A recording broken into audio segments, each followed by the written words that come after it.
যেখানে সাকিবের ছবি 2 দিন চলার পরে নামায় দেয়, তো সেখানে রিভেঞ্জ তো কিছুই না। সিনেমাটা নামায় দিচ্ছিল। অন্তরাত্মা নায়ক কে ছিল? শাকিব খান। যার নাম বললেন তার সঙ্গে 2 দিনের ভিতরে যদি নামা যায়, তাহলে আর কিছু বলার আছে আমার? আপনি কি শাকিব খান শুনলেই খেপে যান? না, আমি খেপি নাই, কিন্তু আচ্ছা, যুক্তি বাংলাদেশে 20 কোটি মানুষ, আপনাকে ছবি দেখতে হবে কমসে কম 1 কোটি মানুষ। তা আপনার ভক্ত আছে 1000 আপনি কি করবেন? বাপ যদি একটা হয়, সন্তান যদি 2টা হয়, তো 2 সন্তানকে আমার আদর করে দেখতে হবে। তার পাশে যে আরেকটা ছবি যে নাইমা দিতেছে, সেটা যে তার জন্য কত বড় ক্ষতি হচ্ছে, সেটা তার ভক্তরা বুঝতে পারেনি। তারা একজনে নিয়ে ভাবছে, একজনে নিয়ে চিন্তা করছে, আজকে ইন্ডাস্ট্রি শেষ, এখন তার রাস্তা রাস্তায় ঘুরে সাকিবিয়ান সাহেব ভক্ত, এইটা আমি এই নামে আমি কারো পরিচিত না।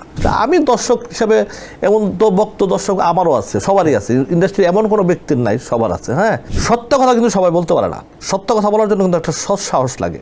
মানে ভালোবাসলে গড়বাঁধা জানার ছবি এমন কোনো হল নাই যে 2 মাস 2.5 মাস না চলছে।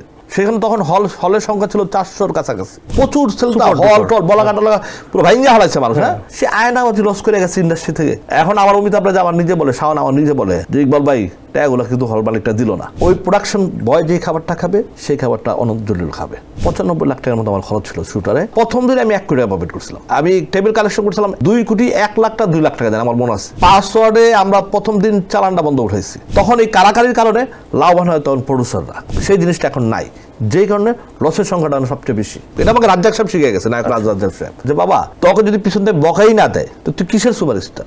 শুধু কমেন্টস না, আমাকে ফোনে মেরে ফেলার হুমকি দেয়, যে আমাকে ঠেট করে। এগুলো শুনতে আমার ভালো লাগে। 16 বছরে আমি অনুদান নিয়ে আমি এত কথাবার্তা বলছি, আজ পর্যন্ত আমাকে একটা গণভবনের একটা কার্ড আমাকে দেয়নি। তারা চামচামি করছে, তারা পাইছে, আমি তো চামচামি করি নাই। অনন্ত তার সবসময় ছবি করে না, সে ছবি করে বছরে একটা, যখন আসে পুরো বাংলাদেশ কাঁপায় দেয়। ইন্ডাস্ট্রি টোটালি শূন্য। টেলিভিশনে ক্যামেরার সামনে আপনি বলছেন আমরা দেশের জন্য কাজ করি না, আপনার টাকার জন্য কাজ করেন আপনারা।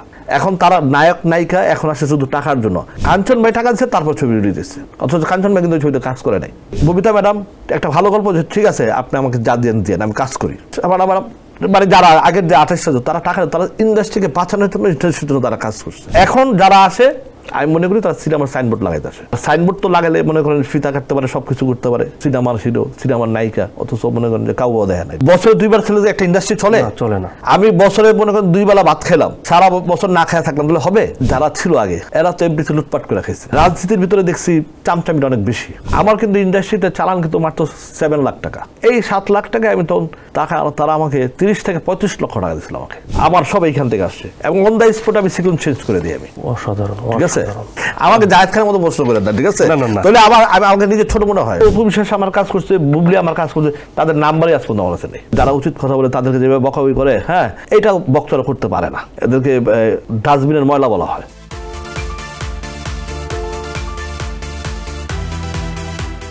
কালবেলা বিনোদন আড্ডায় আজ আমরা এমন একজন ব্যক্তির সঙ্গে আড্ডা দেব, যিনি কথা বললে হয়ে যায় বিস্ফোরণ, তিনি কথা বললে শিরোনাম হয়ে যায় খবরের, তিনি কথা বললে শুরু হয়ে যায় আলোচনা সমালোচনা, তিনি কথা বললেই হয়ে যায় সুপার ভাইরাল।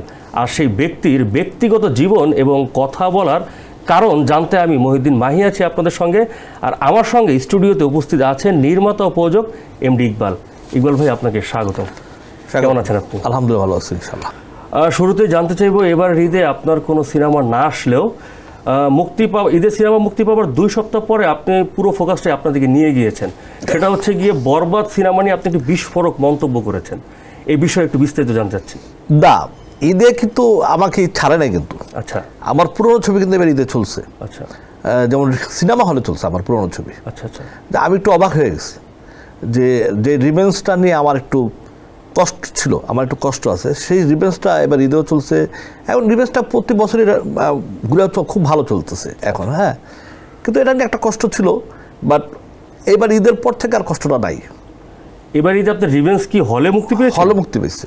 কয়টা সেটা সে সম্পর্কে তো আমরা মানুষ তো পাইছে 1-2টা করে হল, আর সব তো বরবাদই পেয়েছে 1-2। তা আমারটা এমন 2টা হলে পাইছে। আচ্ছা, যেই বিষয়টাতে আমরা শুরুতে ছিলাম, যে বরবাদ সিনেমা নিয়ে আপনার একটা বিস্ফোরক মন্তব্য, সাকিবিয়ান এবং সাকিব ভক্ত যারা আছেন তারা হঠাৎ করে যেমন আকাশ থেকে পড়লেন।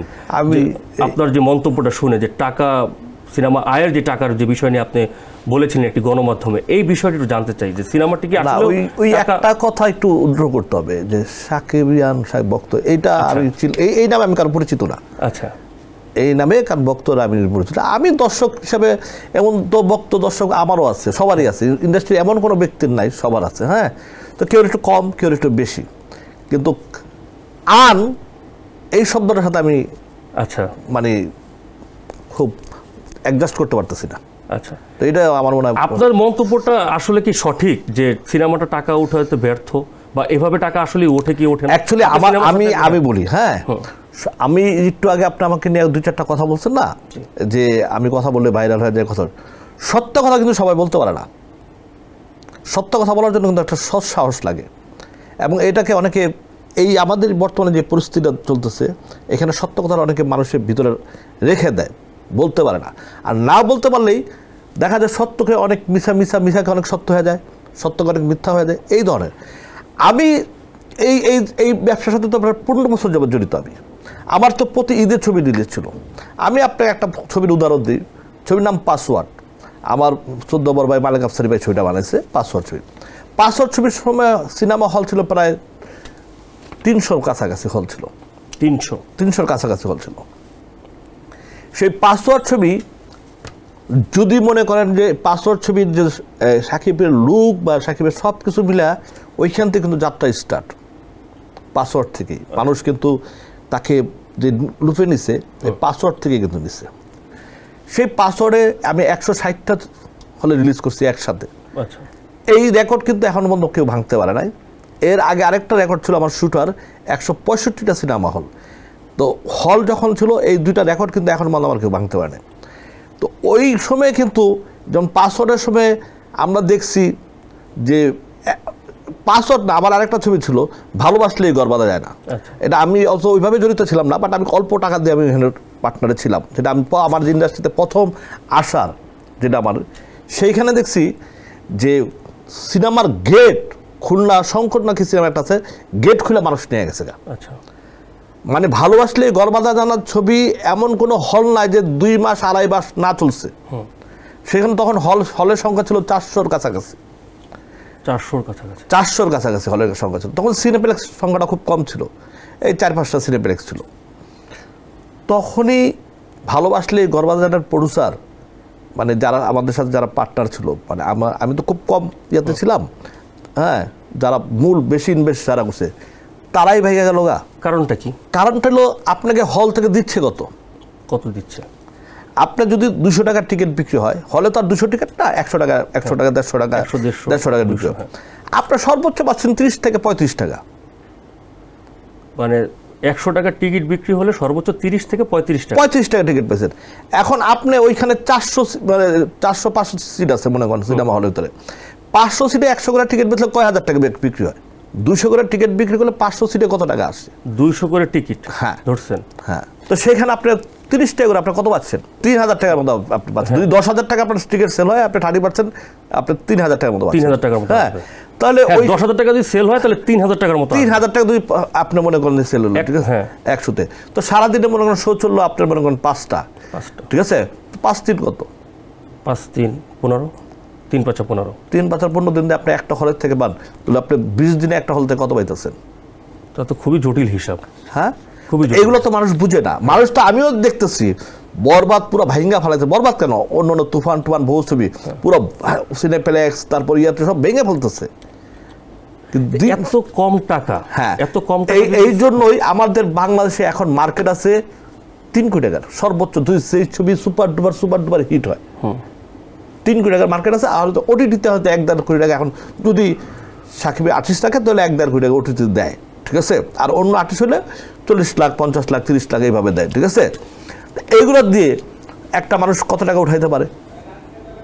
এটা একদম নর্মালি, ঠিক আছে। যেই জন্য আমরা এখন কি, আমরা অ্যাকচুয়ালি আমরা প্রডিউসারদের ফিডিং মারতে পারি ভালো, যে আপনি কিছু দেখবেন কিছু ডিরেক্টর আছে, হ্যাঁ, কিছু আর্টিস্ট আছে, হ্যাঁ, কিছু নায়ক আছে, কিছু নায়িকা আছে, এরা কি করে একটা মক্কেল ফিট করে ফেলে। আচ্ছা, প্রডিউসারের মধ্যে যাদের টাকা পয়সা সব ফিট করে রাতে দিনে তাদের এমন স্বপ্ন দেখায় যে এই ছবি রিলিজ হলে আপনি মনে করেন 100 কোটি টাকার মালিক হয়ে গেলেন। আমি এমনও দেখছি কাকরাইলে ছবি রিলিজ করছে, ব্যাগ নিয়ে আসে, টাকা নেওয়া যাবে, উল্টা তাকে ভাড়া দিতে হয়েছে আমাদের।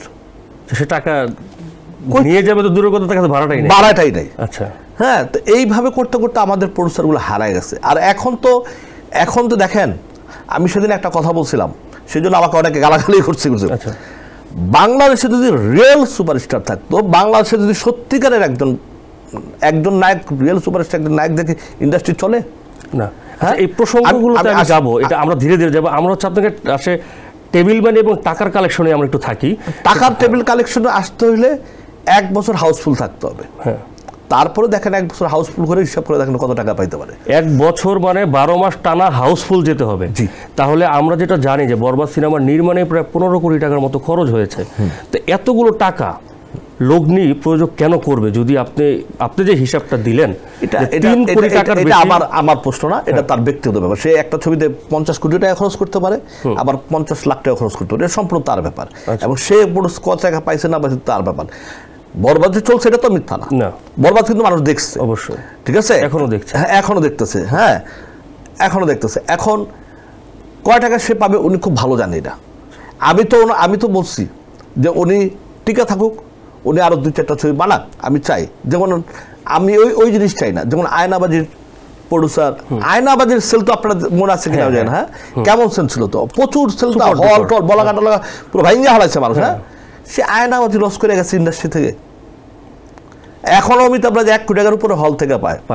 এখন আমার অমিতাভ রাজ আমার নিজে বলে, শাওন আমার নিজে বলে, হ্যাঁ, যে ইকবাল ভাই টাকাগুলো কিন্তু হল মালিকটা দিল না। ঠিক আছে, আপনার যে নাম কি, যে ডাকার মতো এত সুপার ডুপার একটা হিট ছবি, হ্যাঁ, কই টাকা কোথায়? আমাকে ডাকার প্রডিউসার স্পষ্ট আমাকে বলছে যে ইকবাল ভাই 1টা টাকা আমি পাইনি। এই টাকা না পাওয়ার কারণটা কি? হ্যাঁ, এখানে আমাদের কিছু না পাওয়ার কারণ আছে। আমাদের এখানে কিছু মিডিয়া থাকে, আর হল মালিকে মনে করেন যে হলের ভিতরে আমরা 1000 টাকা দিয়ে 1 সপ্তাহের জন্য একটা লোক পাঠাই। 1000 টাকা দিয়ে 1 সপ্তাহের জন্য লোক, মানে আমরা চোরকে সুন্দরভাবে সাজায় টাজায়, আর উল্টা 1000 টাকা দিয়া ওই চোরে আমরা হলে পাঠাই। ওই হলে মনে করেন সাথে মিলা অর্ধেক খেয়ে ফেলে। এই যে অর্ধেক খেয়ে ফেলতেছে, যদি অর্ধেক না খেয়ে ফেলতো তাহলে কি প্রযোজক লাভবান হতো? এত টাকা এই মার্কেটটাই বাংলাদেশে এত টাকার মার্কেটটাই। এবং শোনেন, শুধু হল থেকে টাকা উঠানো খুব টাফ। আপনি 2 সপ্তাহ 3 সপ্তাহ ভালো গেলে, হাউসফুল গেলে আপনি এটাকে ক্যারি করেন না। আপনাকে বাংলাদেশে আগের যে ছবিগুলো চলতো, আমার মনে আছে বিনাকা সিনেমা হলে চাকর 1 বছর চলছে। চাকর, এই যে এখানে বলাকা বিনাকা একটা সিনেমা হল ছিল, টানা 1 বছরের বেশি চলছে হলে। আচ্ছা, এই স্টাইলটা এখন নাই। এখন তো 2 সপ্তাহ 3 সপ্তাহ পরে শেষ। তো যে ভালো ছবি হয়, সর্বোচ্চ ভালো ছবি হয়, বরবাদের মতো ছবি হয়, তাহলে 3 সপ্তাহ ওকে ডান, তারপরে টাই। আচ্ছা, এই অবস্থা। তাহলে বরবাদ যতই হাউসফুল যাক, 1 বছর পর্যন্ত যদি হাউসফুল যায়, তাহলে হয়তো বা প্রযোজকের লগ্নি কিছুটা ফেরত আসা। এটা আমার হিসাব, এটা আপনার হিসাব, এটা আমার হিসাব, আবার আপনার হিসাব, আমার হিসাব। আরেকটা যে বিষয়, শাকিব খান এবং আপনি দুজনের মধ্যে আপনার দৃষ্টিতে কাকে বেশি জনপ্রিয় মনে হয়? সে একজন হিরো, আমরা সবসময় টেলিভিশনের পিছনে দেখি, অবশ্যই তার জনপ্রিয়তা বেশি, এটা তো বলার কিছু না। অবশ্যই তার জনপ্রিয়তা বেশি। আপনি অনন্ত জলিলকে নিয়ে সিনেমা বানিয়েছেন, আপনি শাকিব খানকে নিয়েও সিনেমা বানিয়েছেন। হ্যাঁ, 2 জনের মধ্যে পার্থক্য, এবং 2 জনের কার কোন দিকটা সবচেয়ে বেশি আপনাকে মুগ্ধ করেছে? অনন্তর কিছু কিছু ব্যাপার আছে, সে একদম ইউনিটের একদম প্রোডাকশন বয় থেকে নিয়ে একদম প্রোডাকশন সিনেমার সর্বোচ্চ হাইস্ট পর্যন্ত, হ্যাঁ, একসাথে বসে খাবার দাবার করবে। ওই প্রোডাকশন বয় যে খাবারটা খাবে, সেই খাবারটা অনন্ত জলিল খাবে। এবং তার কোনো ড্রেস বা কোনো কিছু নিয়ে তার কোনো প্যারা নেই। যে জিনিসটা অনন্ত, এবং তার কোনো রকমের শুটিংয়ে কোনো রকমের এইসব নিয়ে তার কোনো রকমের কোনো হ্যাচিং নাই, কোনো প্যারা নেই, কোনো কিছু নেই। আর এদিকটা আমি অনন্তর সাথে কাজ করে খুব মজা পেয়েছি আমি। শাকিব খানের এটা আমার কথা না, এবং তার যে মানুষই তার সাথে ছবি করবে, যে মানুষই করবে, তার প্যারাস নিতে নিতে নিতে নিতে লাস্টে সেই হারায় জায়গা, আবার তাকে খুঁজে আনা হয়। মানে শাকিব খানের সাথে কাজ করতে প্যারা হয়ে যায়, সবাই জানে, আমার মুখের কথা, ইন্ডাস্ট্রির প্রত্যেকটা ইটাও জানে। কিন্তু লাস্ট যে দুটি সিনেমাতে সে অভিনয় করলেন, তার নির্মাতারা তো তার খুব প্রশংসা করেছেন। আমার ছবি যখন রিলিজ হবে, যখন ছবি রিলিজ হবে, যখন আপনি হিরো থাকেন, আমি আপনার এত প্রশংসা করবো যে আপনি চিন্তাই করতে পারবেন না। যেমন বাংলাদেশের সবচেয়ে নাম্বার 1 আপনি, যখন আপনি আমার হিরো থাকবেন, আমার ছবি যখন রিলিজ হবে, ঠিক আছে, আর মনে মনে আমি আপনার কমবো যে আপনি কি, ঠিক আছে, ক্যামেরা সব মানে মনে মনের বিষয়টা আমরা না জানতে চাই, মনের খবর আল্লাহ জানো। এবার আপনার কাজের বিষয়ে আসি। সামনে আপনার কি কি কাজ নিয়ে ব্যস্ততা আছে, এবং মাঝে আমি আপনার ফেসবুকে লাইভ দেখেছিলাম যে আপনি একটা গল্প নিয়ে কাজ করছেন। আমরা একটা কাজ করতেছি, আমরা গল্প একটা নিয়ে কাজ করতেছি, ইনশাল্লাহ আশা করি 1-2 মাসের ভিতরে ইনশাল্লাহ আরম্ভ করব। আচ্ছা, আপনার গল্পগুলো আপনার দৃষ্টিকোণ থেকে যেই জায়গা থেকে আপনি ভাবেন, আপনার কখন মনে হয় যে এই গল্পটা দর্শক খেতে পারে, দর্শক পছন্দ করবে, এই ভাবনাটা কোত্থেকে আসে? না, দর্শক অ্যাকচুয়ালি কি, আমি আমার একটা আছে, আমি পুরা আমরা একটা টিম বসে আমাদের যে একদম প্রোডাকশন ম্যানেজার থেকে নিয়ে একদম ক্যামেরাম্যান থেকে স্ক্রিপ্ট রাইটার থেকে আমরা একটা টিম বসি, আমরা কয়েকটা গল্প সিলেক্ট করি ভিতরে, এবং 10 জনের ভিতরে আমরা 10 জন বসি, 10 জনের ভিতরে 10 জন যেটাকে সাপোর্ট, 8-9 জন আমরা ওদিকেই আমরা আগে বাড়ি। যেই জন্য আমাদের এমডি ইকবাল এখন পর্যন্ত কয়টি সিনেমা নির্মাণ করেছেন নিজের প্রযোজনায় এবং ডিরেকশনে? আমার কিল হিম রিমেন্স ডেড বডি, ফাইটারটা রিলিজ হয় নাই, আর শুটিং বাকি আছে। আচ্ছা, হ্যাঁ, তো আমার ডিরেকশনে 4টা ছবি, 3টা রিলিজ হয়ে গেছে, একটা হাতে আছে। আচ্ছা, আর প্রযোজনায় আমার প্রায় 0 থেকে টফিও মনে করে বছর প্রযোজনা মানে আমার 8-9টা ছবি হবে। সবগুলো সিনেমা কি লাভজনক ছিল বা লস করেছেন এই টাইপের? না, সব সিনেমাতে আমি লাভ বলবো না, ঠিক আছে, বাট আমি যেভাবে হোক চালানটাকে আমি কাছে নিয়ে আসি। আপনি চালান কিভাবে? আমি তো, আমার বাজেট তো খুব কম। আচ্ছা, কত টাকা বাজেট? আমার বাজেট তো যেমন আপনাকে আমি বলি, আমার পাসওয়ার্ডের বাজেট ছিল 1,70,00,000 টাকার মতো, 80 লাখ টাকার মতো, ঠিক আছে। আমার শুটারের বাজেট ছিল 90-95 লাখ টাকার মতো। আমার সাকিব ছিল, ঠিক আছে। আমার বীরের বাজেট ছিল মাত্র 70 লাখ টাকা। ওটা থেকে কত টাকা? বীরে যেমন কাজী সাহেব ডিরেক্টর ছিলেন, আমরা প্রডিউসার ছিলাম, ঠিক আছে।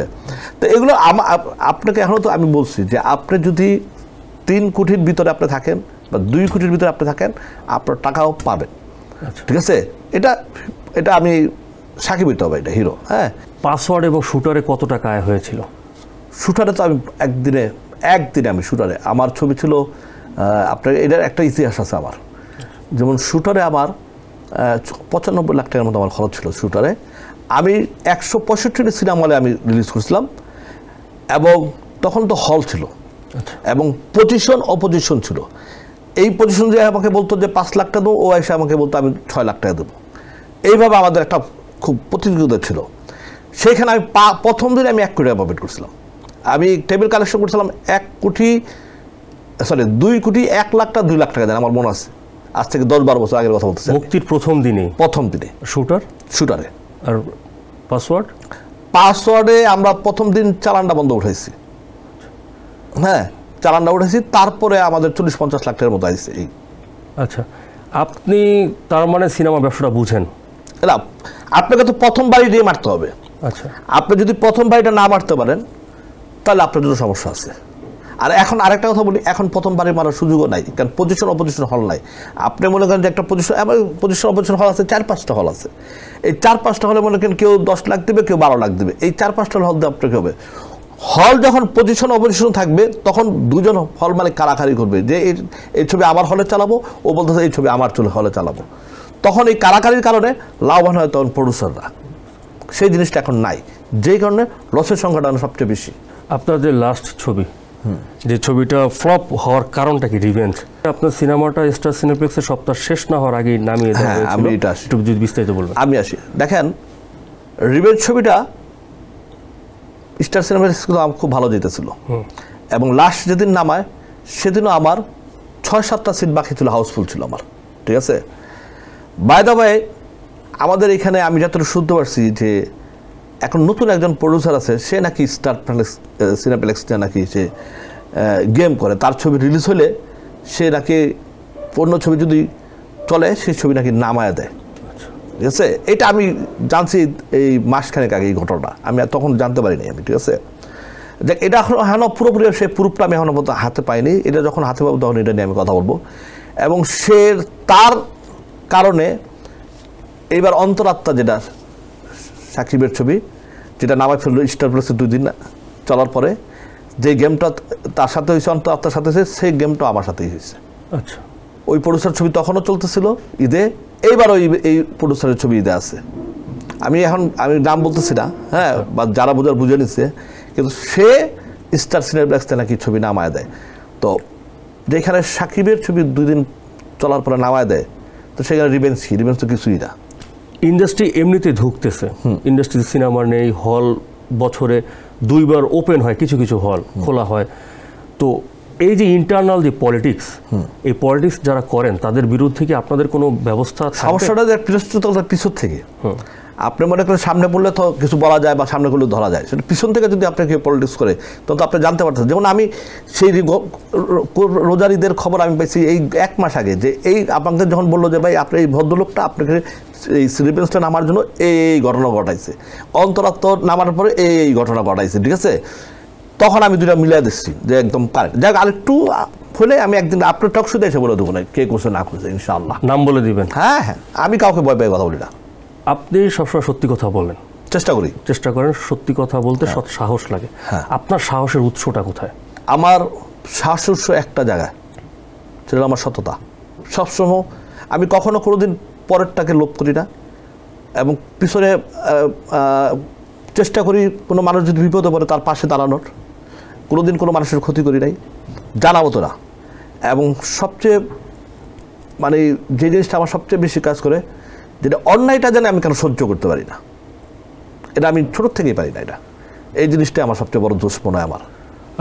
ইকবাল ভাই, আপনি অসংখ্য ইন্টারভিউ দিয়েছেন, আমরা দেখেছি, এবং অসংখ্য মানে ভাইরাল কথাবার্তা বলেছেন, অসংখ্য ভাইরাল কথা আমি বলিনি, আমি যুক্তি কথা বলছি, যেটা ভাইরাল হয়ে গেছে, এই কথাগুলো বলে না। হ্যাঁ, তো ভাইরাল হওয়ার কোনো ইচ্ছাও আমার নাই। আচ্ছা, ভাইরাল হয়ে যাওয়ার পরে আপনার যে কমেন্টস বক্স থাকে, মানে যাদেরকে আপনি ইন্টারভিউটা দিয়েছেন, সেখানে অনেকেরই বিভিন্ন রকমের মন্তব্য থাকে, সেগুলো আপনাকে ব্যথিত করে না? আপনার ট্রাম্পকে চিনেন? হ্যাঁ, ডোনাল্ড ট্রাম্পকে চিনি।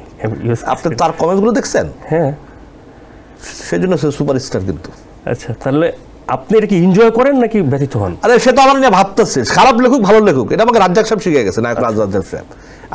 আমার একটা শুটার ছবি তার ছেলে সম্রাট কাজ করছিল, তখন মহরতেও নিয়ে আমাকে বলছে যে বাবা, তোকে যদি পিছন থেকে বকাই না দেয় তো তুই কিসের সুপারস্টার, তুই কিসের একজন নামি দামি লোক হলি?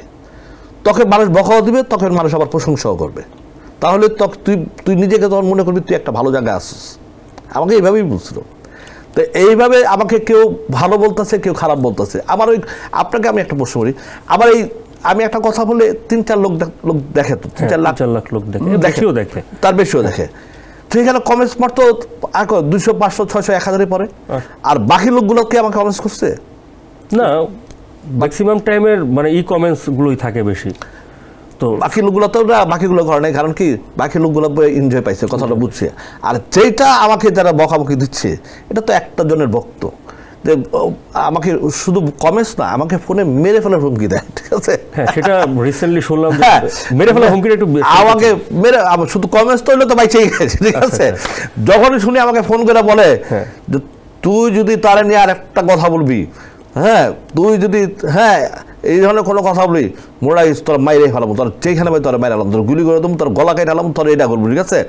এইটা কিন্তু আজকে নতুন, আমি 2 বছর ধরে এটা শুনতেছি সেসব ডায়লগ। মানে এইটা কাকে নিয়ে কথা বললে আপনার? ওরা বলে সুপারস্টারের কথা বলে, আর কোন সুপারস্টার আমি জানি না, ঠিক আছে? আপনি তাকে সুপারস্টার মানেন না? কাকে মানবি? শাকিব খানকে আপনি মানেন?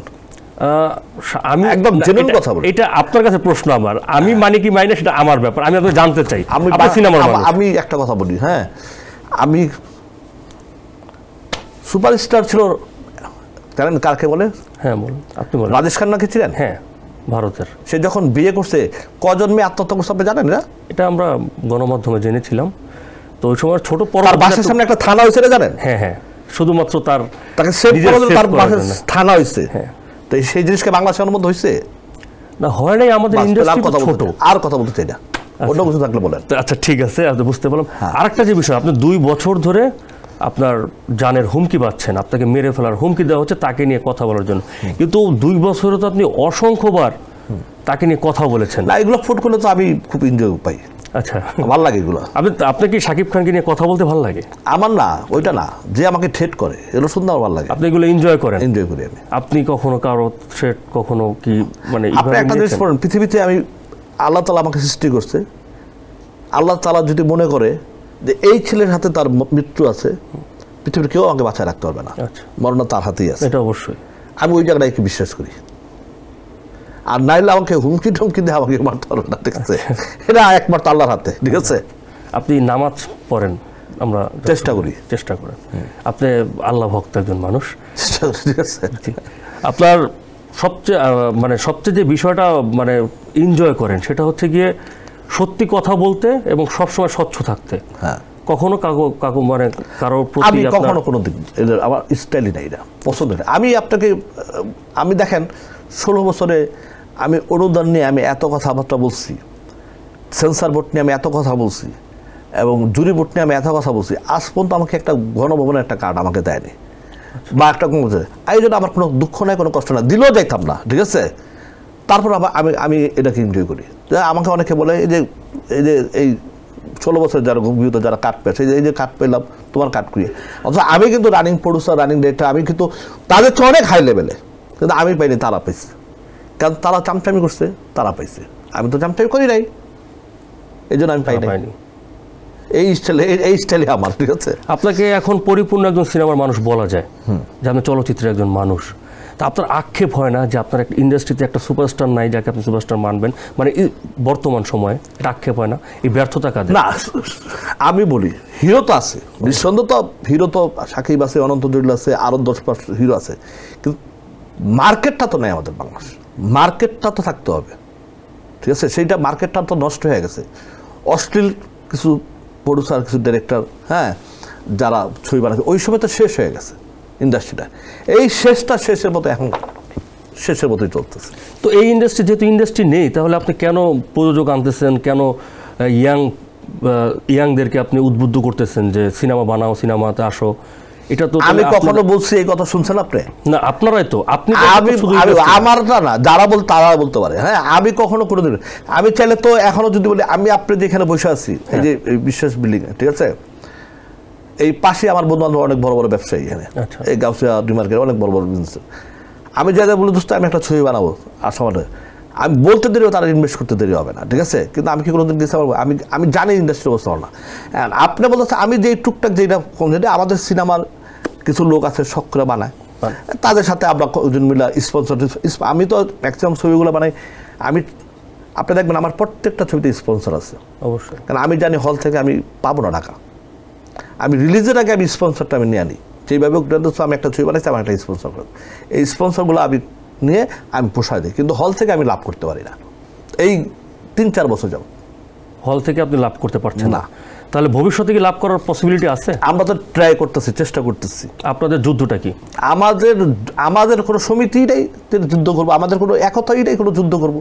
একতা থাকলে আপনি যুদ্ধ করবেন, একতা তো নাই। ইন্ডাস্ট্রির মানুষ তো, আপনি আরেকটা কথা বলবেন, আমাদের ফিল্ম ইন্ডাস্ট্রির যতগুলো সমিতি দেখেন, প্রত্যেকটা সমিতির মানুষ কোনোদিন এক হইতে পারবে না। কারণ সে বলবে আমি বড় হব, সে বললো আমি বড় হব, সে বললো আমার ইচ্ছার দরকার, সে বলবো আমার ইচ্ছার দরকার, সে বললো সে সামনে কেন বসলো আর সে কেন পিছিয়ে বললো, টেলিভিশনের সামনে ক্যামেরার সামনে সে কেন গেল, আমি কেন গেলাম না। এই যে আমাদের ইন্ডাস্ট্রিতে রেষারেষিটা, হ্যাঁ, সেটাকে আরও ধ্বংস করে দিচ্ছে। আচ্ছা, আরেকটি বিষয়, সেটা হচ্ছে নতুন যদি কোনো প্রযোজক আসতে চায়, আপনারা তো তাদেরকে সাধুবাদ জানাবেন, ওয়েলকাম জানাবেন। তো অনেক ক্ষেত্রে দেখা যায় আপনারা বিষয়টিকে ভালোভাবে নেন না, মনে করেন যে আপনাদের আরেকটি প্রতিদ্বন্দ্বী আসছে, আরেকজন প্রতিদ্বন্দ্বী আসছে, এই বিষয়টি কেন? না, আমাদের আমি এই প্রতিবন্ধী, আমরা তো এগুলো কখনোই, প্রডিউসার আসলে তো আমাদের ইন্ডাস্ট্রির জন্য ভালো। প্রডিউসার আসলে কিন্তু প্রডিউসারকে আমাদের বাঁচায় রাখাটা আমাদের ফরজ। আচ্ছা, নির্মাতাদের ক্ষেত্রে তো সেম। যদি একজন, আমি কথাটা শেষ করি, হ্যাঁ প্লিজ। প্রডিউসার বাঁচায় রাখাটা আমাদের জন্য ফরজ। প্রডিউসারকে যে মিথ্যা প্রলোভন দিয়ে কোটি কোটি টাকা খরচ করে দেখায়, সেই টাকা যদি উঠাইতে না পারে, সে প্রডিউসার কিন্তু আর ছবি বানাবে না। এইটা আমরা কিছু কথা বলি যে প্রডিউসার যেন সতর্ক হয়ে যায়। দিন শেষে সে কিন্তু আমার একজন প্রডিউসার, আমার সহকারী সে একজন। সেই জন্য আমি একটু চেষ্টা করি প্রডিউসারের পক্ষে এবং ডিরেক্টরের পক্ষে কথা বলার জন্য চেষ্টা করি আমি। আরেকটি বিষয়, এবারের ঈদে 6টি সিনেমা মুক্তি পেয়েছিল, তার মধ্যে একটি সিনেমার সপ্তাহ শেষ না হতেই নামিয়ে দেওয়া লেগেছিল। একটি সিনেমা, 5টি সিনেমা ছিল। তো ম্যাক্সিমাম সিনেমার নির্মাতা, কোন সিনেমাটা নামায় দিছিল? অন্তরাত্মা। নায়ক কে ছিল? শাকিব খান। কেন নামাইলো? এটা আপনারা ভালো জানেন কেন নামাইছে, কারণ আপনারা সিনেমা মানুষ। তাহলে আপনি বুঝেন, তাহলে আপনাকে বুঝতে হবে যে যেই সিনেমা যার নাম বলেন তার সঙ্গে 2 দিনের ভিতরে নামা যায়, তাহলে আর কিছু বলার আছে আমার? আচ্ছা ইকবাল ভাই, আমার একটা ব্যক্তিগত প্রশ্ন, আপনি কি শাকিব খান শুনলেই খেপে যান? না না, আমি খেপি নাই, কিন্তু আচ্ছা যুক্তি, তার ছবি কেন 2 দিন পরে কেন নামবে? আপনি আমাকে বুঝান, তার ছবিটা কেন 2 দিন নামবে, কেন আপনি বুঝান আমাকে? দর্শক, হ্যাঁ দর্শক টানে নাই। দর্শক কে বলছে দর্শক টানে? এই যে আপনার যে ছবি মনে করেন বরবাদে অনেক টিকিট পায় নাই, হ্যাঁ, অন্য ছবিগুলো দেখতেছে না, না বলে তো যদি তার এতই ভক্ত যে আপনি যে ভক্তদের কথা বলেন, যে তো কি জানি প্রথমে একটা কি প্রশ্ন করলেন আমি জানি না, ঠিক আছে, তারা যদি তো তারা দরদ, অন্তরাত্মা, রাজকুমার তারা হিট করাইতে পারে নাই? রাজকুমার তো ভালো করছে। কে বলছে আপনাকে? কে বলছে? না, আপনার যে হিসাব সেই হিসাব অনুযায়ী। আমার হিসাব না, রাজকুমার তো তার আশেপাশে যায় না, পুরো টাকায় তো তুই লস করে গেছে। আচ্ছা ঠিক আছে, তার যে আপনার এটা সবাই জানে, ইন্ডাস্ট্রি সবাই জানে, এটা আমার মুখের কথা সবাই জানে। তো আপনার দর্শকরা যদি, আমার ভক্ত যারা থাকে, আমার যারা দর্শক থাকে, তো আমার দর্শককে এই 1000 লোককে আমার ছবি হিট হবে? কমসে কম বাংলাদেশে 20 কোটি মানুষ, আপনাকে ছবি দেখতে হবে কমসে কম 1 কোটি মানুষ। আচ্ছা, তা আপনার ভক্ত আছে 1000 আপনি কি করবে? তুফান তো হিট করছিল। হ্যাঁ, তুফান ছবি চলছে, বরবাদের মতোই ছবি চলছে, তুফান চলছে, কিন্তু হিট করছে বা চালান কত তুলে সেই প্রডিউসার বেঙ্গলি মনির সিকান্দার, সে আর ছবি বানাইলো না কেন? আপনি কোন কনফিডেন্সে বলেন যে সাকিব খানের ভক্ত 1000? তাহলে অন্তরাত্মাটা নামাই দিল কেন 2 দিনের দিন? তাদের কাছে তো অপশন ছিল, কি বরবাদ ছিল, যে তারা বরবাদ তো দেখছে। হ্যাঁ, বরবাদ দেখছে। আমার সুপারস্টারের ছবি তো 10টা, রাজেশ খান্নার তো এক সাথে 6টা-7টা ছবি রিলিজ, 6টা-7টা তো সুপার হিট ছিল। আচ্ছা, দেখছে না সবাই, এটা দেখে আরেকটা দেখছে, তাহলে সেটা দেখে এটা দেখবে না কেন? আচ্ছা, আমার কত যুক্তি আছে না? যুক্তি দেয় না, অবশ্যই যুক্তি আছে যে একটা দেখার পর আরেকটা দেখলো। হ্যাঁ, একই দিনে আমি 6টা ছবি, আমি এখন রিলিজ হচ্ছে 6টা ছবি, 6টা ছবি রিলিজ হচ্ছে। আমি সাকিবের খুব চরম ভক্ত আমি। হ্যাঁ, আমি বরবাদ দেখলাম, বরবাদ দেখার পরে তখন তো আমার তো আরেকটা ছবি আছে অন্তরাত্মা, সেটাও তো আমার দেখা উচিত। কারণ আমি, বাপ যদি একটা হয়, সন্তান যদি 2টা হয়, তো 2 সন্তানকে আমার আদর করে দেখতে হবে। তো আমি ওটা দেখলাম না কেন? এটার কারণটা কি আপনি একটু বলেন প্লিজ? হ্যাঁ, এটা কারণটা কি? আপনার উত্তর তো, কারণ তো আপনি বলবেন, আপনি একটু বলেন প্লিজ যে অন্তরাত্মা না দেখার কারণটা কি? কারণ একটা বড় কারণ বাজেটের সিনেমা, কারণ বরবাদ ভালো ছবি ছিল, গল্প ভালো ছিল, সুন্দর ছবি ছিল, বরবাদ দেখছে। অন্তরাত্মা একটা টাইপের রোমান্টিক ছবি ছিল, ভালো ছবি ছিল, তার অন্তরাত্মা পছন্দ করে, দেখা নেই। ঠিক আছে, তার ভক্তরা মনে করছে একটাই সুপার, একটা ছবি এক হিট হবে, কিন্তু তার পাশে যে আরেকটা ছবি যে নাইমা দিতেছে, সেটা যে তার জন্য কত বড় ক্ষতি হচ্ছে, সেটা তার ভক্তরা বুঝতে পারেনি। তাহলে ভক্তরা শুধু মানে স্বার্থে স্বার্থে স্বার্থে ঠিক আছে, বলেন স্বার্থে, কি স্বার্থে? যেই ছবিটা ভালো লাগবে সেই ছবিটাই দেখবো, আর যেই ছবিটা আমার বসে সাকিব খান খারাপ করছে, ওই ছবিটা যদি খারাপ হয় সেটা দেখবো না। তার মানে কি ভক্ত কি আপনার মানে পেট? আপনি কি বলেন? এটা আমি আর বলতে চাই না, আমি তো যুক্তি দিয়ে যাচ্ছি, আপনি প্লিজ একটু বলেন। আর হচ্ছে আমি সুন্দরভাবে, আমি ধ্যান একটা কথা বলি, আমি কিন্তু কারো শত্রু না, আর আমারও শত্রু কেউ না, ঠিক আছে। অবশ্যই আমি ইন্ডাস্ট্রিতে, আমি একটা কথা বলি, ইন্ডাস্ট্রিতে যতটুক ধরে রাখছে সাকিবই ধরে রাখছে, ইন্ডাস্ট্রি যতটুক ধরে রাখছে। অনন্ত জলিল আসে বছর, অনন্ত জলিল তার সবসময় ছবি করে না, সে ছবি করে বছরে একটা, যখন আসে পুরো বাংলাদেশ কাঁপায় দেয় তার পাবলিক সেরিমনিতে, যেমন আপনি দেখছেনই তো, ঠিক আছে। তা এরা 2-3 জন আছে, এরা ইন্ডাস্ট্রি ধরে রাখছে, কিন্তু এই 2-3 জন তো হবে না, 2-3 জন হবে, আরও লাগবে, ইন্ডাস্ট্রিতে আরও হিরো লাগবে, ইন্ডাস্ট্রিতে আরও নায়িকা লাগবে, ইন্ডাস্ট্রিতে বাপের ক্যারেক্টার লাগবে, মায়ের ক্যারেক্টার লাগবে, ভাইয়ের ক্যারেক্টার লাগবে, বোনের ক্যারেক্টার লাগবে, ইন্ডাস্ট্রি টোটালি শূন্য। শাকিব খান, অনন্ত জলিল, সিয়াম আহমেদ, আফরান নিশো, আরফিন শুভ, তারা সবাই মিলে যদি চেষ্টা করেন, এই ইন্ডাস্ট্রি কি মানে ঘুরে দাঁড়ানো সম্ভব? মানে লগ্নি যদি প্রযোজক ফেরত না পায়, তাহলে কি আপনার মনে হয় যে আপনার যত সুপারস্টার বলেন, একজন, আপনি বারবার আমরা অনেক দিন ধরে শুনে আসতেছি যে একজন দিয়ে হবে না, একজন দিয়ে হবে না, তাহলে আরো হচ্ছে না? আমি একটা কথা বলি, আজকে একটা ক্লিয়ার কথা বলে যাই, আপনার কালবেলাতে, হ্যাঁ, এই কথাটা কেউ বলবে না, আমি বলে যাই। আমাদের আর্টিস্টরা এখন মন থেকে যে সিনেমা করবে বা ইন্ডাস্ট্রিকে বাঁচাবে সেই চিন্তা তারা করে না। একজন নর্মাল প্রডিউসার যাক, সে যখন একটা গল্প শোনাবে, গল্পটা তার ভালো লাগে নাই, সেটা আলাদা জিনিস, গল্পটা ভালো লাগে না, আপনার গল্পটা চেঞ্জ করে আরেকটা গল্প নিয়ে আসেন, এই কথা বলবে না, বলবে আমাকে কত টাকা দিবেন। শুরুতে আপনি কত টাকা দিবেন, আমাদের নায়িকা বলেন, নায়করা বলেন, আপনি কত টাকা দিবেন। যখনই আপনি এমন টাকা চাবেন, তাদের ক্ষমতাই নেই ওই টাকা হল থেকে তার আয়না দিতে, তাহলে আপনি যাদের নামগুলো বললেন, তাহলে কেন চায়? ঠিক আছে, একবার তো সাকিবের টাকাটা দিলে সেই টাকাটা ডিজিটাল রাইট সিনেমা হল থেকে কিছুটা আসে, ফুল বলবো না, যদি ছবি যদি কম বাজেটের হয় তাহলে টাকাটা সে চালান লাভ সে পাবে, কিন্তু যদি বেশি বাজেটের হয় সে জীবনও পাবে না। আর তাদের যদি কম বাজেটেরই হয় সেই টাকা তাদের আসবে না, কারণ তারা সিনেমাকে আমি বলে না যে আমরা অনেক শিল্পীরা বলে আমরা দেশের জন্য কাজ করি। ভাই আপনি কিসের দেশের জন্য কাজ করেন? আপনি টাকা ছাড়া দেশের একটা কাজ করবেন? আপনার যদি বলি যে এই দেশের এই একটা অনুষ্ঠান আছে, আপনি 10 মিনিট আসেন, তো তখন আপনি যদি আমাকে কত টাকা দিবেন? আর আসলে টেলিভিশনে ক্যামেরার সামনে আপনি বলছেন আমরা দেশের জন্য কাজ করি না, আপনার টাকার জন্য কাজ করেন আপনারা। আমি যে কোনো একটা নায়কের কাছে চাবো যে ঠিক আছে আসেন ভাই একটা ছবি করি, ঠিক আছে আসেন, ভালো গল্প আছে, সব কিছু আছে, ভাই আপনি আমার বড় ভাই, আপনি আমার সব কিছু হ্যান ত্যান পুরো আমার উঠাই এমন আকাশে উঠাই দিব, লাস্টে আমার বলবে আমার 50 লাখ টাকা দিয়ে দেন। আচ্ছা, তো তার কি হলতে ক্ষমতা আছে 50 লাখ টাকা এনাদের? এই কারণে কি নায়ক তৈরি হচ্ছে না? জি, এখন তারা নায়ক নায়িকা এখন আসে শুধু টাকার জন্য। যেমন আপনি আগেকার নায়ক নায়িকার কি ছিল, যেমন কাঞ্চন ভাইয়ের একটা সাক্ষাৎকার দেখলাম, কাজিয়া সাহেবের একটা ছবি, মান্না হিরো, হ্যাঁ, ছবি রিলিজ করতে পারে না, কাঞ্চন ভাই টাকা দিচ্ছে, কাঞ্চন ভাই টাকা দিচ্ছে, তারপর ছবি রিলিজ দিচ্ছে, অথচ কাঞ্চন ভাই কিন্তু ওই ছবিতে কাজ করে নাই। আচ্ছা, আগে ববিতা ম্যাডাম একটা ভালো গল্প, যে ঠিক আছে আপনি আমাকে যা দিয়ে আমি কাজ করি, হ্যাঁ, আমার মানে যারা আগের যে 28 জন তারা টাকা, তারা ইন্ডাস্ট্রিকে বাঁচানোর জন্য ইন্ডাস্ট্রির জন্য তারা কাজ করছে। আর এখন যারা আসে তারা সাইনবোর্ড লাগাইতে আসে। আচ্ছা, সিনেমার সাইনবোর্ড। হ্যাঁ, আমি মনে করি তারা সিনেমার সাইনবোর্ড লাগাইতে আসে, তারা টাকা ছাড়া কিচ্ছু বোঝে না। আর সাইনবোর্ড তো লাগালে মনে করেন ফিতা কাটতে পারে, সব কিছু করতে পারে, ঠিক আছে, সিনেমার হিরো, সিনেমার নায়িকা, অথচ মনে করেন যে কাউও দেখে না, সিনেমার হিরো সিনেমায় কাউও দেখে না আপনার। আচ্ছা, আরেকটি বিষয়, সেটা হচ্ছে এবারের ঈদে মুক্তি পাওয়া 5টি সিনেমার 5টি নির্মাতাই নাটকের সাথে সরাসরি সম্পৃক্ত, এবং এটা নিয়ে একটা মানে বেশ আলোচনা হয়েছে, নাটকের নির্মাতা। তো আপনারা তো সিনেমার নির্মাতা, আপনারা তো তাদেরকে একটু ভালোভাবে ওয়েলকাম করতে পারতেন, যে সিনেমা ইন্ডাস্ট্রিতে আপনাদের ওয়েলকাম। আপনি মনে হয় জানেন না একটা জিনিস, জি প্লিজ বলুন।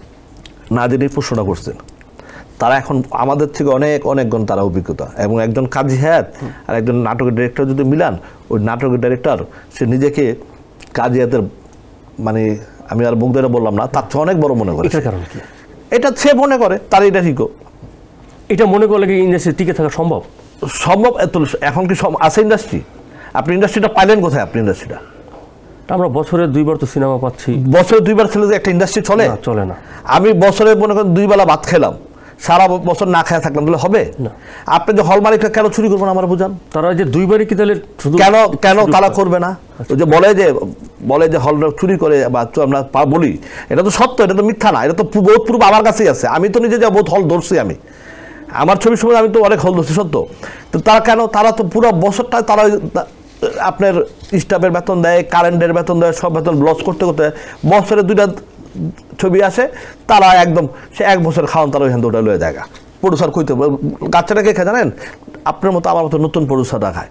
তো তাহলে নির্মাতারা আপনার গোটা বছর থাকতে পারে না কেন? তাহলে শুধু 2টা ঈদকে কেন্দ্র করে সিনেমা বানাচ্ছে কেন? সেই জন্য তো আপনি একটু আগে বললেন না বাংলাদেশের সুপারস্টার আছে, আপনি বলছেন একটু আগে, তো কোথায়? তাহলে বছরে মনে করেন যে একজন সুপারস্টার তো বছরে না 10টা ছবি রিলিজ হতে হবে বছরে, 10টা রিলিজের পরে তো আপনি কে দেখলেন 10টা রিলিজ যদি এমন হয়, যে অবস্থায় বরবাদের যে অবস্থা হয়েছে, যেভাবে মানুষ দেখছে, এমন যদি হয় তাহলে ভাববেন, তাহলে আমি কেন আমি বলবো 100% একজন সুপারস্টার আছে বাংলাদেশে, আমি বলবো তখন সারা বছর তাহলে আপনারা কিভাবে চালাবেন? মানে আপনারা যেটা এখন করতেছেন সেটা হচ্ছে অন কাইন্ড অফ কাপড়ের ব্যবসার মতো 2 ঈদে শুধু বিক্রি করতেছেন, হ্যাঁ, আর কিছুই করতেছেন না। তাহলে এইভাবে কি চলে? আর এইভাবে কি মানুষজন বাংলা সিনেমা আমরা এখন আমরা ঈদ কেন্দ্রিক হয়ে গেছি। আগে আপনি আজ থেকে 5-6 বছর আগে দেখবেন এক হিরোরই 4টা ছবি আসতো, সাকিবেরই 4টা ছবি ঈদে আসতো, 4টা 3টা, হ্যাঁ, এইভাবে আসতো। আর কেউ ছবি রিলিজ করার সাহস পেত না, কেউ না। এই স্টার্ট করলাম, প্রডিউসারের ছবি দেওয়ার স্টার্ট করলো, তো ঈদের তার সাথে কন্ট্রাক্ট, এখন তো তার সাথে আরো 2-4টা ছবি আসে, আগে আসতো না। আগে সবাই অন্যান্য, সবাই সাকিব নিয়ে ব্যস্ত থাকতো, এখন সবার ছবি আসে। এই টাইপেরই আরো প্রতি বছরে 10-12টা ছবি যদি করে তাহলে ইন্ডাস্ট্রি চলবে। ইন্ডাস্ট্রি চলার জন্য তো নির্মাতাদের একটা ভূমিকা থাকা দরকার।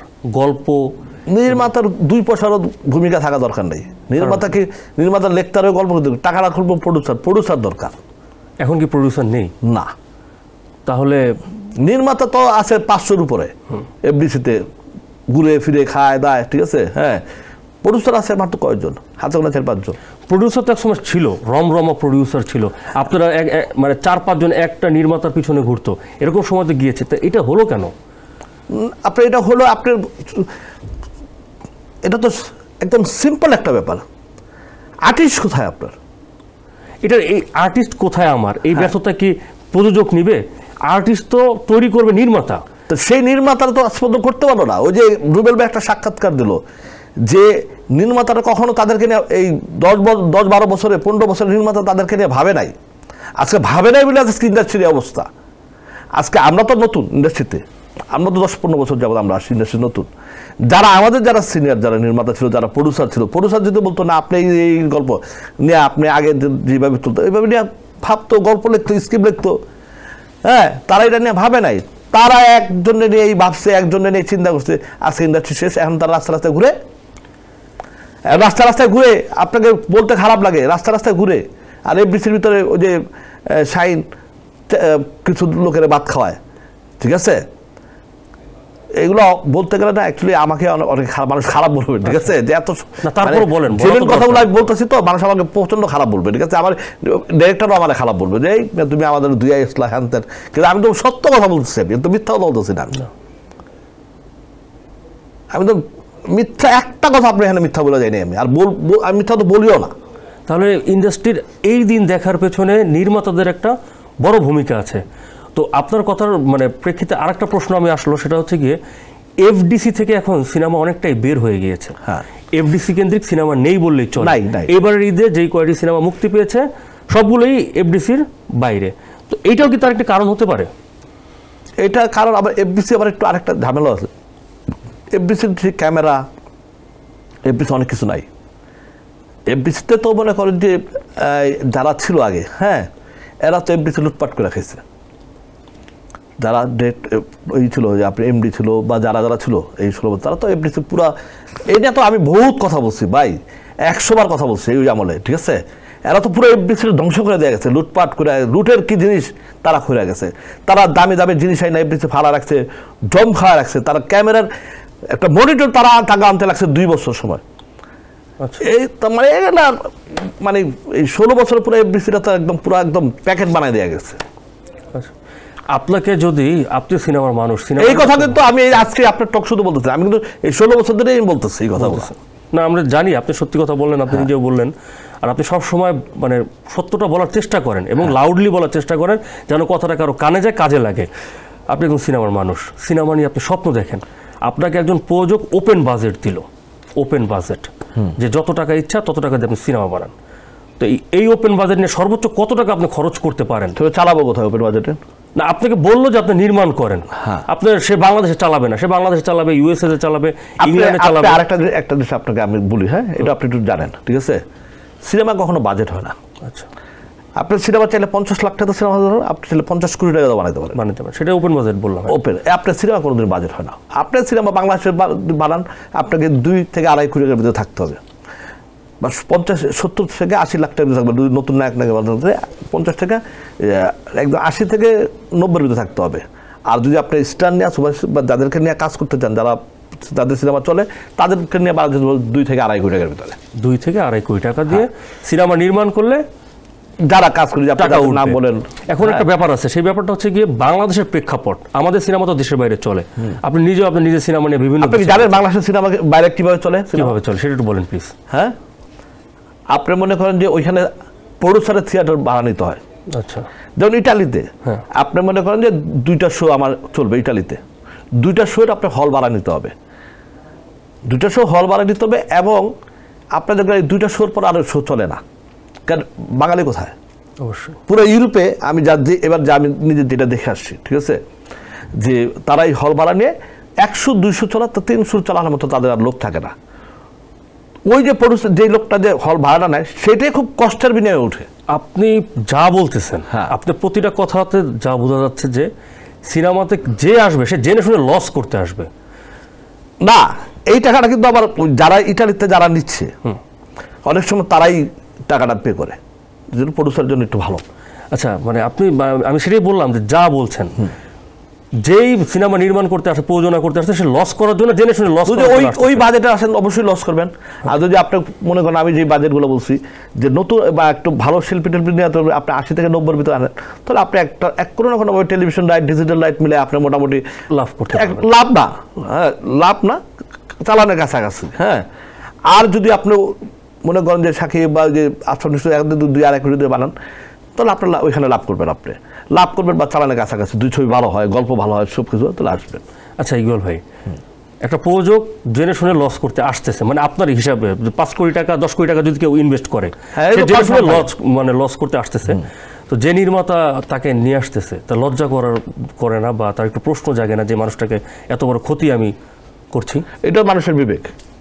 এই বিবেক আপনার আছে থাকলে তো আমি একটু আগে আপনার একটা উদাহরণ দিয়ে গেছি যে আমার এই আশেপাশে অনেক বন্ধু বান্ধব বিজনেস আছে আমার, যারা খুব পাশে। হ্যাঁ, আমি চাইলে ছবি বছর 3 না বানাতে পারি, কিন্তু আমি ওদেরকে যে নিয়ে আসবো, আমি যে বানাবো, তাদের টাকাটা তো উঠা দিতে হবে, তাই না? সেটা তো আমি বানাই না। আপনি যে সিনেমাগুলো বানান, সেই সিনেমাগুলো দর্শক দেখবে, এই সাহসটা, এই শক্তির, এই কনফিডেন্সটা আপনি কোথা থেকে পান? না, আমি কিন্তু আপনাকে একটা বলি যে আমি কিন্তু আমার স্পন্সর নিয়ে আমি কাবারটা করি না, আপনি গল্প বা আর্টিস্ট সেই দিক থেকে বলতেছি। দেখতেছেন আপনি, দেখেন আপনি আমার যে ইউটিউবে আমার ছবি একটা রিলিজ হয়েছে, আপনার এখনই আপনি সার্চ দেন না। আচ্ছা, আমরা এটা দেখে আপনি মনে করেন যে ঈদের একদিন আগে রিলিজ হয়েছে। হ্যাঁ, এই পর্যন্ত প্রায় 50 লাখের মানুষ বেঁচে গিয়ে বলছে। কোন রিভেন্স? না, তাহলে ডেড বডি। হ্যাঁ, আচ্ছা, 50 লাখের উপরে চলে গেছে ঈদের রিলিজ হয়েছে এই পর্যন্ত ইউটিউবে। আপনি এখন দেখতে পারবেন আপনি। আচ্ছা, 50 লাখের উপরে ও দেখে বলছে। তারপর দেখে আপনি কমেন্টগুলো দেখবেন, প্রত্যেকটা কমেন্টস আমাকে খুব প্রশংসা করে গেছে। আচ্ছা, কমেন্টসে আমার প্রত্যেকটা কমেন্টসে আমার প্রশংসা করে গেছে। ডেড বডি সুন্দর ছবি বানাচ্ছে, যারা আমার শত্রু তারাও আমার প্রশংসা করে গেছে। আচ্ছা, এবং তারা বলে যে কি, আপনার কমেন্টসগুলো দেখলেই বুঝতে পারবেন, খুব হাসবেন। মানে শুধু নেগেটিভ কমেন্টস না, আপনার পজিটিভ কমেন্টস থাকে। নেগেটিভ কমেন্ট কার বিরুদ্ধে না হয়েছে? না, তা তো অবশ্যই। কিছুদিন আগে তো আমরা কার্টুনও দেখছি, এগুলো তো আর বলে লাভ নাই না, সবার বিরুদ্ধেই হয়, সবার বিরুদ্ধে। ঠিক আছে? এটা কোনো ফ্যাক্টের লোক। আপনাকে সত্য কথা বলতে গেলে আপনি কিছু কথা শুনতে হবে, এটাই চরম সত্য কথা। সিনেমা সত্য কথা বলতে হলে কিছু কথা আপনি শুনতে হবে, এটাই চরম সত্য কথা। আর এই কথাগুলো আমি 2 বছর ধরে শুনতেছি। আমি চিন্তা করি যে আমার থেকে যারা অনেক উচ্চ লেভেলের যারা আছে, তাদের যেভাবে কমেন্টসগুলো করে, হ্যাঁ, আর আমি তাদের সামনে কিছুই না, তো আমাকে করতেই পারে। সিনেমা নিয়ে আপনার স্বপ্ন কি? বাংলাদেশ সিনেমার ইন্ডাস্ট্রি নিয়ে স্বপ্ন তো অবশ্যই আমি চাবো যে আমার ইন্ডাস্ট্রিটা অনেক বড় হোক, সিনেমা হল হোক, সিনেপ্লেক্স হোক, 10টা নায়ক আসুক, 10টা নায়িকা আসুক, সবাই আসুক। স্বপ্ন আমার অনেক বড়। আমি চাই এই কালচারটা বাংলাদেশে থাকুক। কারণ কি দেখেন, বাংলাদেশে যে বিনোদন বলতেই তো নাই, এইটা ধ্বংস হয়ে যাক, এটা আমি কোনোদিন চাই না। আমার স্বপ্ন সবসময় সিনেমার কিনে আমি সবসময় অনেক দূর পর্যন্ত নিয়ে যেতে চাই। আপনি নিজে একটা সিনেপ্লেক্স তৈরির পরিকল্পনার কথা বলেছিলেন, সেটা একটু জানতে চাচ্ছি যে ওইটা আবার 80% হয়ে গেছে, 20% বাকি আছে। আচ্ছা, বাংলাদেশে বর্তমানে নায়িকা যারা নায়িকা রয়েছেন, তাদের দিক থেকে আপনি সেরা 5 জনের নাম যদি বলতে হয়, তাদেরকে সামনে এগিয়ে রাখবেন? এই সেরা মানে বর্তমানে হ্যাঁ, আমি ওই ধরনের বলতে পারবো না, আমি কাউকে ফ্যাক্ট করতে পারবো না, আমি সরি, আমি প্রশ্ন উত্তরটা দিতে পারবো না। আচ্ছা, নায়ক নায়িকা তৈরির ক্ষেত্রে আপনাদের ভূমিকা এখন কি? নায়ক নায়িকা তৈরির ক্ষেত্রে ভূমিকা আগে একটা সময় টেলিভিশনে বা ইয়াতে যে আমরা দেখতাম, বা আমাদের সেই পুরনো আমরা দেখছি যে একটা ইয়ার ভিতরে, মানে প্রোগ্রামের ভিতরে অনেক নায়ক নায়িকারা নিয়ে আসে। হ্যাঁ, এই একটা প্রোগ্রাম করা উচিত আমি মনে করি। করলে হয়তো দেখা যেতে পারে 2-1 নায়ক নায়িকা আসতে পারে, বা 2-1 আর্টিস্ট আসতে পারে। এটা একদম 100% করা উচিত আমি মনে করি। ফলো সেটা আমার মনে হয়, এটা আমি একটু মাথায় নিছি। আমি একটু আমার ঝামেলা শেষ করার পর আমি এই কাজটা করবো। আমি এমডি ইকবালের রাজনৈতিক কোনো পরিচয় আছে কিনা? এক সময় ছিল, এখন নেই কেন? আমার 30 বছর আগে আমি একটা রাজনীতি করতাম, ঠিক আছে? 30 বছর আগে আমি রাজনীতি ছেড়ে দিচ্ছি। এবং আমি যখন আমি শুধু রাজনীতি আমি এইভাবে করিনি, আমি খুব বড়ভাবেই করছিলাম একটা সময়। বাট আমি 25 বছর হবে আমি কোনো রাজনীতি করিনি। আচ্ছা, ঠিক আছে, রাজনীতি করি না, কারণ রাজনীতির ভিতরে দেখছি চামচামিটা অনেক বেশি। এই চামচামির কারণে পছন্দ হয়নি, যে জন্য আর রাজনীতিটা করিনি। আপনার প্রযোজক হওয়ার পেছনের গল্পটা একটু জানতে চাই। আমার প্রযোজক প্রতি যে আমি একটা উদাহরণ দিয়েছি, ভালোবাসলে গড় বাজে না। আমার 4-5টা বন্ধু মিলে একটা ছবি বানাইছিল। আচ্ছা আচ্ছা। ভালোবাসলে গড় বাজা যায় না, ইসরাফিল খোকনরা মিলে বানাইছে। এই তাদের সাথে বলতে বলতে বলতে তারা ছবিটা রিলিজ শুটিং করে তারা আটকায় যায়। আচ্ছা। আটকায় যায়, তখন ওরা আমার আসে দোস্ত এক কাজ আছে, আমাদের কিছু এই টাকা পয়সা লাগবে। আমার কিন্তু ইন্ডাস্ট্রিতে চালান কিন্তু মাত্র 7 লাখ টাকা মাত্র। হ্যাঁ, 7 লাখ টাকা। 7 লাখ টাকা আমার ইন্ডাস্ট্রিতে চালান 7 লাখ টাকা। তো আমাকে তো আমি কত টাকা লাগবে, তারা বলছে 1,10,000 টাকার মতো লাগবে। আমি 10 লাখ টাকা না, আমার কাছে 7 লাখ টাকার মতো এই মুহূর্তে আছে, ঠিক আছে, হাত দিয়ে চলবে, ঠিক আছে। এই 7 লাখ টাকায় আমি তখন টাকা, তারা আমাকে 30 থেকে 35 লক্ষ টাকা দিয়েছিল আমাকে ছুটি। বন্ধু বান্ধব, আমার বন্ধু বান্ধব, এই 30-35 লক্ষ টাকা থেকে আস্তে আস্তে আস্তে আস্তে আমি এই জায়গায়। পরিচালক এমডি ইকবাল যদি আমরা বলি, পরিচালনা নিয়ে তার কি কোনো লেখাপড়া ছিল, বা সে সিনেমা নির্মাণের আগে কি কোনো? না, সরাসরি নির্মাণে চলে সরাসরি নির্মাণে। এই সাহসটা আপনি কিভাবে পেলেন? কারণ সিনেমা নির্মাণ তো সহজ কাজ না। না, আমি একটা স্ক্রিপ্ট ছাড়া ছবি বানাই তো আল্লাহর মতে, আপনাদের দোয়ায়। স্ক্রিপ্ট ছাড়া? স্ক্রিপ্ট ছাড়া। তার মানে কি আপনি সত্যজিৎ রায়ের মতো বা জহির আমি রায়ের ওগুলো মতো? কিছু না। হ্যাঁ, তারা অনেক বড় ব্যাপার, ঠিক আছে, আমি কিছু না। কিন্তু আপনি আমাকে, আমি তো বললাম চ্যালেঞ্জ, আমি তো আমার সাথে যারা কাজ করে, আমার যারা টিমে, তারাও এই কথাটা জানে। আচ্ছা। যে আমি স্ক্রিপ্ট কখনো যে আপনার দেখাই একটু জিনিসটা, আমি কখনো এই স্ক্রিপ্ট কখনো আমি হাতে দেখি নাই, দড়িও নেই, ঠিক আছে। আমার অ্যাসিস্ট্যান্টরা পড়ছে, সব কিছু করছে, জাস্ট আমার সব এইখান থেকে আসছে, এবং অন দ্য স্পট আমি সিকুয়েন্স চেঞ্জ করে দিই আমি। তারপর সব কিছু আপনার মাথায়? হ্যাঁ, কিন্তু আমি চেষ্টা করি পুরো জিনিসটাই মাথায় নেওয়ার জন্য আমার। আচ্ছা, তো মাথায় অনেক প্রেশার, এবং তাহলে আলহামদুলিল্লাহ। না, এটা কোনো প্রেশারের কিছু না তো, এটা আমার কাছে একদম ইজি। এইটা আমার কাছে খুবই ইজি একটা ব্যাপার, এটা কোনো ফ্যাক্ট না। যদি আপনার শরীরে আপনার ভিতরে যদি আউট নলেজ থাকে, আপনি মনে করেন যে আপনি অনেক শিক্ষিত, আপনার মাথায় প্রচণ্ড চুল আছে, বাট আপনার চুলগুলো শেষ করতে হবে, বেশি শিক্ষিত হয়ে গেছেন আপনি। আর আপনি যদি মনে করেন যে আমার আল্লাহ তাআলা শিক্ষিত, আমি কি আমার আউট নলেজ আছে, তাহলে আপনি সব পারবেন। এটা তো অবশ্যই অবাক করার মতো বিষয় যে আপনি 2 ঘন্টার একটা সিনেমা আপনি মাথায় 2 ঘন্টা 15 মিনিট ব্রাদার, 2 ঘন্টা 15 মিনিটের সিনেমা শুধু মাথায় সেট। অসাধারণ, ঠিক আছে। এটা ওই আমার কথা না, আপনি আমার সাথে, আমার যারা টিমে কাজ করে সবাই জানে এটা, এমনকি আপনাদের 2-4 জন যারা সাংবাদিক আছে তারাও জানে এটা। আচ্ছা আচ্ছা। ভাই, আরেকটা বিষয় এটা আসলো মাথায়, সাংবাদিক সবাইকে আপনি তুমি বা তুই করে ডাকেন, তাদের সাথে সম্পর্ক? ওরা আমার খুব কাছের ছোট ভাই। আচ্ছা, আমার খুব কাছের ছোট ভাই, একদম আমার ফ্যামিলি মেম্বারেরা। আমার কিছু সাংবাদিক আছে যাদের সাথে আমি সবসময় আমার তুই ভাই তোরা, আর আমি সবসময়, ওরা আমার বাসায় দিয়ে, আমার বাসার থেকে ওরা নিজের পাতিল থেকে নিয়ে ভাত খায়। আচ্ছা। ওরা আমার সাথে এই ধরনের রিলেশন তাদের সাথে আমার, এবং তাদের সাথে আমার অধিকারটা ওইভাবেই থাকে। আচ্ছা। আর আমার কিছু সাংবাদিক তো ফ্রেন্ড সার্কেল আছি যারা বাংলাদেশের খুব, মানে তারা বিনোদন না, যারা ক্রাইমের, তারপরে এখন যে ঢাকা রিপোর্টার, আমি এগুলো বলতে চাই না, হ্যাঁ, যারা বড় বড় মাথার কিছু সাংবাদিক যারা আছে, তারা আমার অনেক ঘনিষ্ঠ বন্ধু বান্ধব আমার আছে। আপনি আরেকটা বিষয়, সেটা হচ্ছে আপনি একটা সময় মালয়েশিয়াতে ছিলেন, সেখানে কি করতেন? মালয়েশিয়াতে, সেখানে আমি কি করতাম, একটা সত্য কথা বলতে, মালয়েশিয়াতে আমি যেখানে আড্ডাটা বেশি মারতাম ওখানে। হ্যাঁ, সত্য কথা, আড্ডাটা বেশি মারতাম। আর আমার এক ফ্রেন্ডের সাথে আমার একটা বিজনেস ছিল, ঠিক আছে, সেখানে ও প্রতিদিন আমাকে একটা অ্যামাউন্ট দিত, সেটা দিয়ে আমি একদম ভরপুরে থাকতাম। আচ্ছা, মানে ফুল একদম এনজয়। হ্যাঁ, একদম। সন্তানকে সিনেমায় নিয়ে আসছেন? সন্তানকে সিনেমায় নিয়ে আসেনি না, আপনার ছেলেকে তো অভিনয় করিয়েছেন? না, ওইটা শখে, ওটা ওইভাবে ইচ্ছা আছে ওকে দিয়ে? না, ও তো বাইরে পাঠাই দিচ্ছি। আচ্ছা আচ্ছা। আপনি হ্যারিয়ার গাড়িতে চড়েন, এটা মানে আপনি সবসময় কি পরিপাটি থাকতে? 4-5 বছর ধরে চলতো। হ্যাঁ, পরিপাটি থাকতে কি সবসময় পছন্দ করেন? শোনেন, পৃথিবীতে একটা জিনিস সবসময় মাথায় রাখতে হবে, একটা মানুষের প্রত্যেকটা জিনিসের 3টা সাইড থাকা দরকার: রুচি, ওয়েট এবং সততা। সিনেমার বাইরে আপনার ব্যবসা কি আছে? আমার এইখানেই দোকান আছে 2-3টা নিউ মার্কেটে। হ্যাঁ, তারপরে আমার গার্মেন্টসের আমার ব্যবসা আছে, যেগুলো কি পরিমাণ আয় আসতে পারে প্রতি মাসে আমরা একটু জানি, আমার দর্শকদের জানি। ডাল ভাত খেয়ে ভালো আছি। আচ্ছা আচ্ছা, এই সমস্যা নেই আমার, কোনো ব্যাংক ব্যালেন্সও নাই, আহামরি কোনো কিছু নাই, আমি জায়েদ খান না। বলেন। না না আমাকে জায়েদ খানের মতো প্রশ্ন করেন না, ঠিক আছে? না, না, না। তাহলে আমাকে নিজের ছোট মনে হয়, ঠিক আছে? আমি ডাল ভাত খেয়ে আল্লাহর মতো আপনাদের দোয়ায় ভালো আছি, এবং এই ভালোটা থাকতে চাই। আমার বেশি কিছু দরকার নাই। আচ্ছা, একটা মানুষের বেশি কিছু লাগে না, অবশ্যই। ঠিক আছে? সুন্দরভাবে চলতে পারলে এনাফ। ওই অবৈধ টাকা, তারপরে ব্যাংক ব্যালেন্স, দুনিয়ার কোটি কোটি টাকা, হ্যাঁ, এগুলো আমার দরকার নাই। আমি শুধু একটা জিনিসের চিন্তা করি, যতদিন বাঁচবো সম্মানের সহিত বাঁচবো, যতদিন বাঁচবো সম্মানের সহিত করে খেয়ে যাবো, শেষ। আপনার মানে ডাল ভাত খেতেই মাসে কত টাকা লাগে একটু যদি বলতেন। না, ওগুলো কোনো ফ্যাক্ট না, এগুলো আমি তো আমার দোকান ভাড়া, আমার দোকান ভাড়া এটা দিয়ে আমি যাইও না, আমার ওয়াইফ ভাড়া নিয়ে সেই সংসার পুরো চালায়, আমি আমার দেখতে হয় না এটা। মানে ভাবি সংসার চালায়, আর আপনি কি করে বেড়ান সারা? আমার তো কোনো খরচ নেই, আপনি জানেন। আপনার কোনো খরচ নেই? আমার কোনো খরচ নাই। আমি চা খাই না, সিগারেট খাই না, কোনো ড্রিঙ্কস করি না, কোনো পান খাই না, কোনো কিছু খাই না আমি, ঠিক আছে? কিচ্ছু খাই না আমি, কোনোদিনই খাই নাই আমি এগুলা। আচ্ছা, আপনার দর্শক তো আছে, আপনার ভক্ত এবং আছে। আমার যারা ছোট ভাই ভাই আছে, এদেরকে না মাঝে মধ্যে বসলে এই 500, 1000 টাকা, 2000 টাকা খাই, এটাই আলাপ।